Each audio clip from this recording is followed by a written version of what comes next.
அனைவருக்கும் வணக்கம். இந்த வீடியோல நம்ம பார்க்க போற டாபிக்ஸ் என்ன அப்படின்னு பாத்தீங்கன்னா, மாணவர்களுக்கான தனித்துவ அடையாள அட்டை எண் அதாவது ஏபிசி ஐடி அல்லது அபார் ஐடி எவ்வாறு உருவாக்குவது, அதன் பயன்கள் என்ன போன்ற விவரங்களை தெளிவாக இந்த வீடியோல நம்ம பார்க்கலாம். இந்த வீடியோவை முழுசா பாருங்க. இந்த வீடியோவை நிறைய பேருக்கு ஷேர் பண்ணுங்க. மனித சேவை சேனலை சப்ஸ்கிரைப் பண்ணாதவங்க சப்ஸ்கிரைப் பண்ணி பெல் ஐகானையும் பிரஸ் பண்ணுங்க. தேசிய கல்விக் கொள்கையின் ஒரு பகுதியாக நாடு முழுவதும் உள்ள பள்ளி மாணவர்களுக்கு நிரந்தர கல்வி கணக்கு அடையாள எண் அதாவது ஏபிசி ஐடி அல்லது அபார் ஐடி உருவாக்கப்பட்டுள்ளது. தானியங்கி நிரந்தர கல்வி கணக்கு பதிவு அதாவது ஆட்டோமேட்டட் பெர்மனன்ட் அகாடமிக் அக்கவுண்ட் ரிஜிஸ்டரி, இதுதான் அபார் APAAR என்ற பெயரிலான இந்த அடையாள அட்டை எண் மாணவர்களின் கல்வி பயணங்களை கண்காணிக்கும் வாழ்நாள் அடையாளமாக இருக்கும் என்று கூறப்படுகிறது. ஆதார் போலவே 12 இலக்க எண்களை கொண்டு மாணவர்களுக்கான அடையாள சான்றாக அபார் இருக்கும் எனவும், ஆனால் எந்த வகையிலும் ஆதாருக்கு மாற்றாக இல்லை என்றும் தெரிவிக்கப்பட்டுள்ளது. ஆரம்ப கல்வியில் இருந்து உயர்கல்வி முடியும் வரை மாணவர்கள் ஒவ்வொரு வகுப்பிலும் பெறும் மதிப்பெண்கள், தேர்வு முடிவுகள் தொடர்பான விவரங்கள், விளையாட்டு போட்டிகளில் புரிந்த சாதனைகள் என அனைத்து விவரங்களும் அபாரில் பதிவாகிவிடும். இந்த தனி அடையாள எண்ணில் மாணவர்களின் உயரம், எடை, இரத்த வகை உள்ளிட்ட மருத்துவ தரவுகளும் இடம்பெற்றிருக்கும். பெற்றோர்களின் ஒப்புதலுடன் ஒவ்வொரு மாணவரின் ஆதார் எண் அடிப்படையில் மாணவர்களின் தனி அடையாள எண் கல்வி அமைச்சகத்தால் உருவாக்கப்படும். இதன் மூலம் கல்வி இடைநின்ற மாணவர்களை கண்டுபிடிக்கவும், ஒரு மாணவன் மற்றொரு பள்ளிக்கு மாறுவது என்பது எளிதாகவும் இருக்கும் என்றும் குறிப்பிடப்பட்டுள்ளது.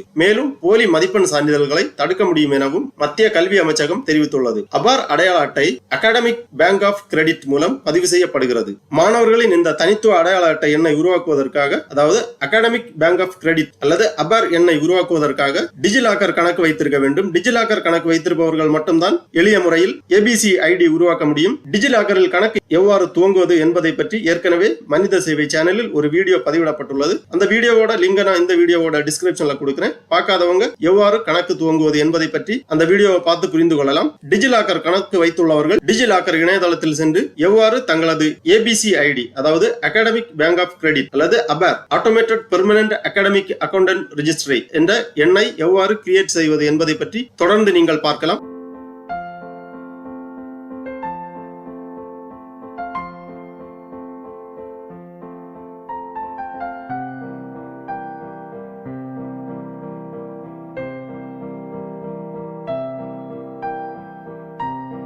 ஏபிசி ஐடி கிரியேட் பண்ணுவதற்காக டிஜிலாக்கரில் அக்கவுண்ட் வைத்திருப்பவர்கள் டிஜிலாக்கரில் கணக்கை ஓபன் செய்து இந்த மெனுலேயே சர்ச் டாக்குமெண்ட் அப்படிங்கிற ஒரு ஆப்ஷன் இருக்கு. இதை நீங்க கிளிக் பண்ணீங்கன்னா இதுல சர்ச் பண்ணிக்கோங்க ஏபிசி ஐடி என்டர் பண்ணி இந்த சர்ச் பட்டனை கிளிக் பண்ணீங்கன்னா இங்க வரும் அகாடமிக் பேங்க் ஆஃப் கிரெடிட்ஸ். இந்த ஆப்ஷனை நீங்க கிளிக் பண்ணிக்கோங்க.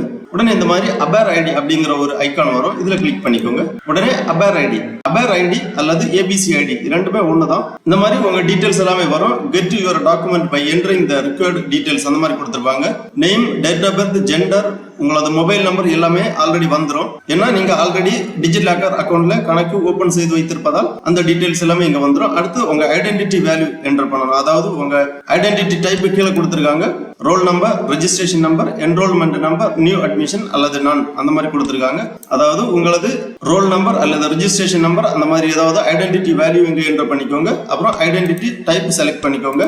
அப்புறமா அட்மிஷன் இயர், எந்த இயர்ல நீங்க அட்மிஷன் பெற்றீங்களோ அந்த இயரை இங்க செலக்ட் பண்ணிக்கோங்க. அப்புறமா I am a student at அந்த மாதிரி கொடுத்திருக்காங்க. I am a student at Board of Secondary Education. இதுல நிறைய ஆப்ஷன்ஸ் இருக்கு. உங்க போர்ட் ஆஃப் எஜுகேஷனை செலக்ட் பண்ணி ஓகே பண்ணிக்கோங்க. அதன் பிறகு இந்த செக் பாக்ஸ்ல டிக் பண்ணி கெட் டாக்குமெண்ட் கொடுத்தீங்கன்னா உங்களது அபார் ஐடி அல்லது ஏபிசி ஐடி திரையில் தோன்றும். அதை நீங்க சேவ் பண்ணி வச்சுக்கலாம் PDF ஃபார்மேட்ல. அந்த நம்பரை நோட் பண்ணி வச்சுக்கோங்க. அதுதான் உங்களோட ஏபிசி ஐடி.